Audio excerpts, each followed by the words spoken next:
Turkey's ruling party starts a fight for its life as it faces a courtroom battle to ban it.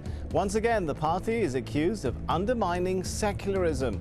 But is the party's leanings the real issue, or is a changing society at the heart of the struggle? This is Inside Story.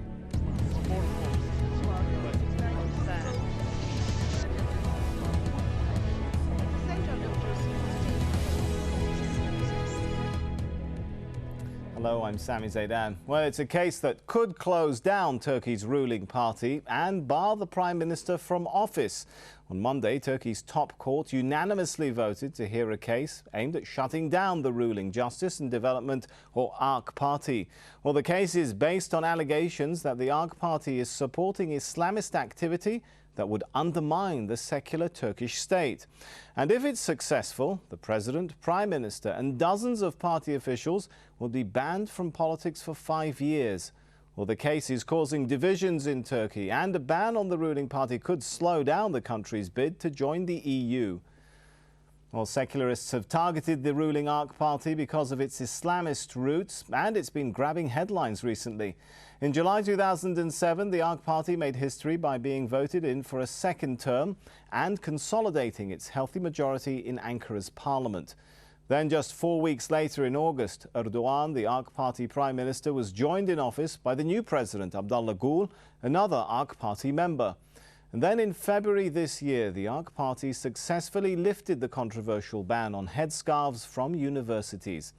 Well, joining our discussion today, our guest from Ankara, Suat Kinaklaoğlu, Deputy Chairman of External Affairs for the Justice and Development, or AK party, and a spokesman of the Foreign Affairs Committee. Osman Coşkunoğlu, member of the Republican People's Party, or CHP. He's also a member of the EU Harmonization Committee. And Doğu Ergil, Professor of Political Science at Ankara University and a newspaper columnist. Thank you all for being with us. If I could start with Mr. Ergil, the question of, is the AK party the real issue? Is it the engine of change in Turkey, or is it really a symptom of wider social change that's going on in the country? Well, it's definite that there is a change in the society. In fact, AK party is the product of the change, and becoming the incumbent political party forming the government have been facilitated by this change. New forces are coming to the fore. So do you think, if I may interrupt you and step in there, given your analysis, do you think that secularists are making a mistake by targeting the AK party rather than perhaps speaking to wider society?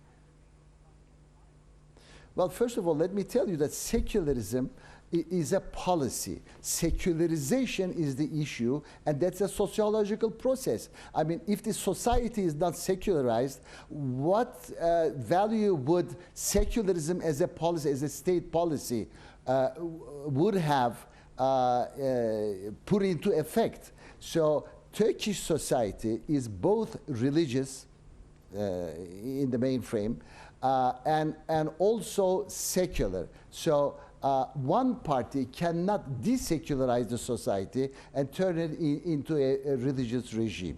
All right, let's bring in Mr. Coşkunoğlu. Do you agree with that analysis there, that perhaps secularists are really targeting the symptom rather than the real issue?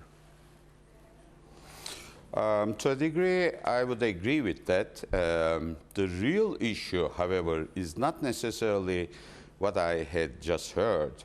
There's a lack of balance between secular forces and fundamentalist religious forces in Turkey. By forces, I mean NGOs, organizations, the organized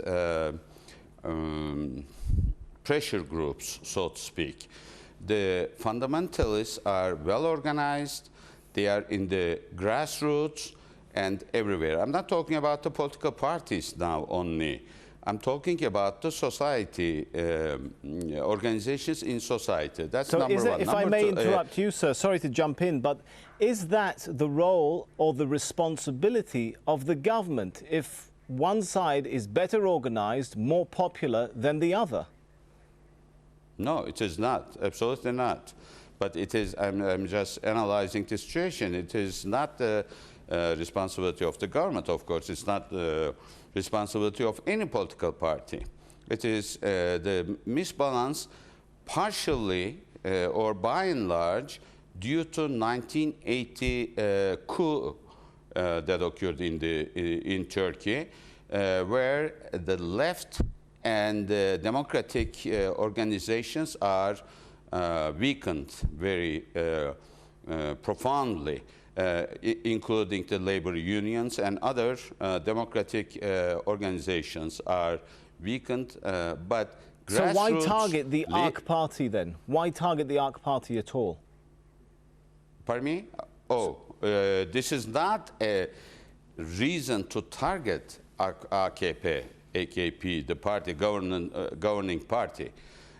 However, this is the organization of the society. This raises the concerns in the society, number one. Now, targeting, there's no such thing as far as I can see, targeting AKP, the governing party. But governing party cannot, just because they are elected, they cannot violate the laws. That's what's happening right now. The court, the court case is about violating the laws. Whether those laws are right, wrong, that's another issue. Right. But it is not necessarily targeting. I was just analyzing the situation in the society in order to put this concern about secularism versus fundamentalist forces in Turkey. All right, let me pick up on some of those points that you've mentioned. Let's take them straight to the ARC party. We have, of course, Mr. Kılıçdaroğlu with us. How do you respond to that perhaps you're using democracy to undermine the law, the rule of law, the constitutional principles? Well, I obviously do not agree at all with it. In my opinion, this is not a judicial case. This is a very political case. And I think in order to understand what's been happening in Turkey over the last couple of days, it's really important to see what has happened last year. Last year, there were marches and meetings throughout Turkey, again on the same charges that the AK Party was disrupting the constitutional order. In response to that, the Prime Minister called an early election. And in a democracy, we believe the final arbiter of decisions would be the ballot box. The Turkish public opinion, clearly by 47% giving the AK Party support, indicated that it does not approve in meddling into daily politics, neither by the military, nor by the judiciary, nor by any other forces. All right, well, that was, I'm sorry if I may jump in again. That was the situation when it was in the ballot box, when it was in Parliament, when we were talking about presidential elections. Now this issue is in the courts, and they're supposed to be apolitical. Are you saying they're not? No, I think last year the issue about the quorum issue, of the two-thirds issue, and the ruling by the Constitutional Court clearly indicated that, unfortunately, our judiciary is not independent. We see this latest move to close the party as a continuation of that process. It's very well planned, very well organized, and the information that's been coming to us over the last couple of days clearly indicates that this is not only done by the judge of the court, and the Constitutional Court is acting independently on it. It's a sad day for democracy. Yesterday was a very sad day for democracy.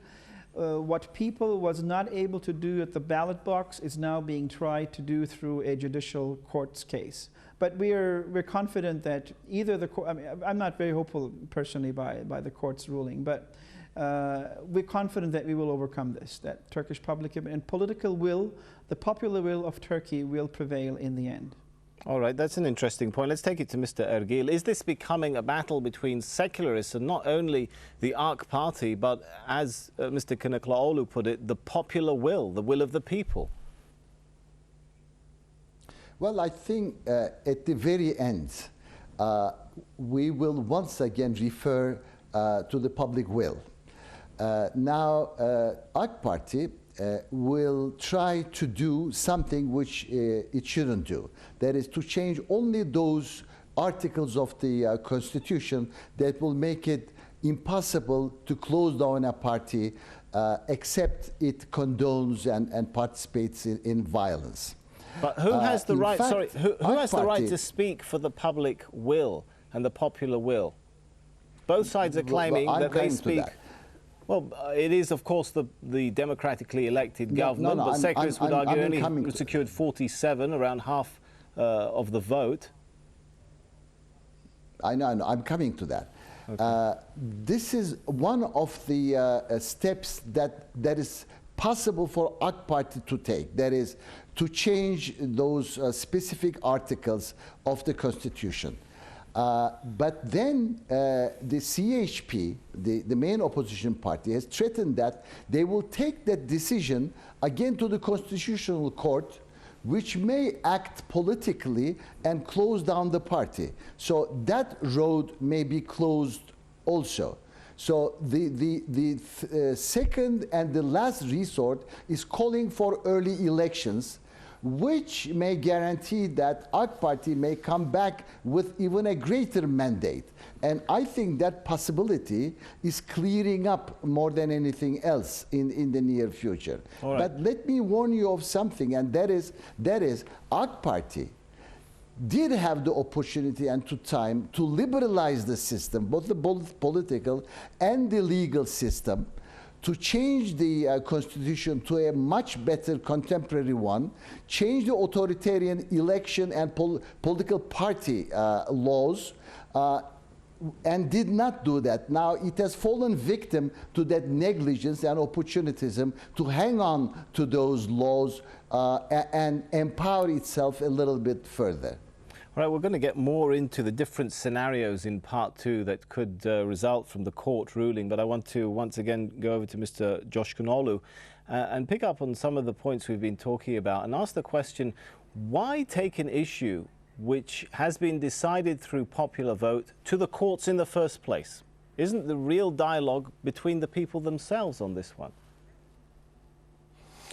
Well, not necessarily limited to that, because as we all know, in a democracy there are three forces that we should distinguish.